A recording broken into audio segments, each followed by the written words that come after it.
Hey, Bulls and Bears, it's Wednesday, October 13th. I really wish I was joking on this one. I'm not joking. I shouldn't even be chuckling because this is further out into crazy land. California is moving to ban, and actually, the legislation's already there. The timelines, we're going to talk about that in a minute, but California is banning gas powered portable generators and other gas powered equipment, including lawn equipment. And it's going to really hurt a lot of small businesses out here, a lot of self-employed people that do yard work and landscapers. You know, a lot of people start their own businesses and those types of things, especially out here in California. As we see this shift towards more electric, right? Electric cars. They want all electric cars by 2045. Now the yard workers and the landscapers are going to have to plug in their equipment. No more gas-powered generators, leaf blowers, even golf carts. This is how crazy it is. Let's look at a few articles on this.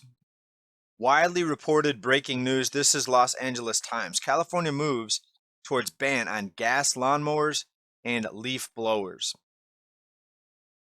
California will outlaw the sale of new gas-powered lawnmowers and leaf blowers and chainsaws as early as 2024. We're going to get into the generators here in a minute, but they're describing this as a ban on gas-powered small equipment. So you're going to have arguments over the definition of what's small, what's not small, what's portable, what's not portable.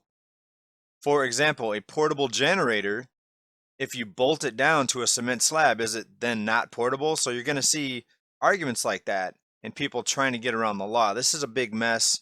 And of course, California is the place where it starts. The law requires all newly sold small motor equipment primarily used for landscaping to be zero emission, essentially to be battery operated or plug in. Well, it's beyond just landscaping and yard equipment. We're going to talk about that here in a minute. And yes, it includes portable gas generators as well, gas powered ones. So they're trying to get the zero emission. And what you're going to see is people going out of state, kind of like you see in a lot of other goods and items that are banned, right? People go out of state to get them. So you're going to have a ton of people here in California going to Arizona and across the state lines to buy these items. And essentially, you're going to see sort of a black market emerge from this. And they're giving until 2028 for the gas generators. Now, what about all the people that want to prepare, right? All the preppers and people that know that the power grid, especially here in California, the power grid is very, it's stretched way too thin. For example, we get flex alerts each year in California to not use so much energy. Turn off your washers, turn off your dryers. But yet now we have to rely on the electrical grid for all these equipment, all these different types of equipment. The same grid that they're warning us each year that we need to turn off our dryers, right? How crazy, pick your word, how insane is this? Well, supposedly this is going to stop pollution and everybody's going to be happy and singing Kumbaya in the end. That is until the power grid goes down and everyone that switched to electrical motors and yard equipment is out of business.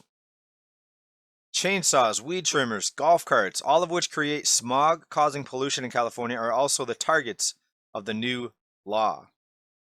In the meantime, you've got oil companies spilling hundreds of millions of gallons of oil into the ocean. But no, we need to crack down on Joe the landscaper and Johnny the lawnmower kid that wants to make a few extra dollars. And oh yeah, the prepper who knows that the power grid is very fragile and wants to have a source of power so he can maybe keep his refrigerator running and get some heat when the power goes out. Now might be a good time to stock up on some of this equipment. Hopefully, we'll still be able to get gas to power these small the small gear, the small equipment, because we know that the supply chains, including oil, are also subject to a lot of disruption. So even if you have these, will you be able to get enough gas here? We see other countries waiting several hours for gas. We saw it over in the UK just here recently. All right, so maybe you're going to see problems even getting gas in the future for this equipment, but it is good to have a backup again when the power grid goes down. having some gas set aside and some gas powered equipment, a gas generator set aside, can be not just convenient, can be life saving in some cases, right? When you have a whole refrigerator full of food that spoils, you can think of all the scenarios where would need a generator, right? So if you're thinking about buying a generator, get the gas powered equipment, and you're in California, you might want to look at purchasing it sooner rather than waiting. And especially with the prices that are going up, now might be a good time. And with this now out in the news, I think prices are going to start to rise even faster. And we've already seen prices rise pretty rapidly on a lot of things. And this is going to just add to the upward pressure on prices, in my opinion. Now, the Portable Generator Manufacturers Association fights California ban. I didn't know that was an association, but now we know. This is out of Business Wire. The industry group requests exemption in the new proposed legislation. Right, so on the surface, this sounds good. Less pollution, and a few of the articles I looked at, they say kids are breathing polluted air. We've got to, save the kids. Because the lawmakers, they love us so much, right? They want to keep us all healthy and safe. Also, if you're thinking about buying something now to get it before the demand really surges or before they're banned completely, you might want to think about the hybrid generators that also are solar powered. Let's see if we can find one here. Here's the Duramax.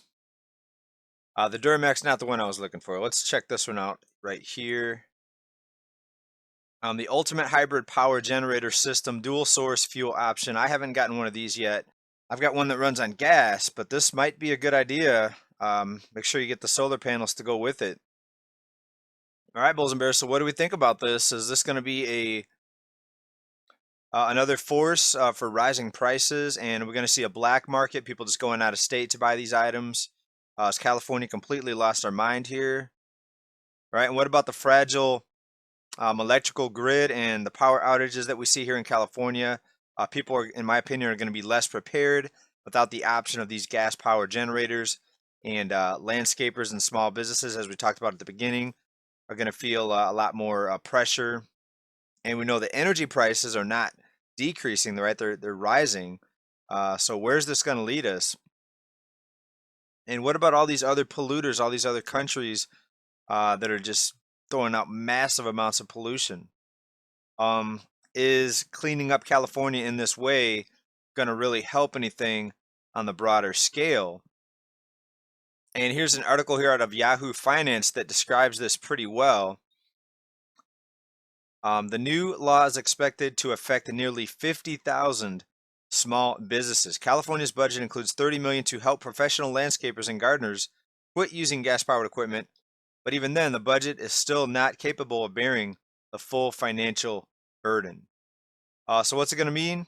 More small businesses struggling, not able to survive, more people in the unemployment line, more people dependent on payouts from the money printers, people being less self-sufficient, and having to upgrade to newer and more expensive equipment, and probably a lot harder to repair. So it doesn't look good to me. Let me know what you think down in the comments, please. Thanks for being here, everybody. Stay well, stay safe, keep stacking, keep preparing, because this could be headed to other states. It usually starts in California. We'll have to see. Thanks, everybody, for being here. Bye for now. Peace.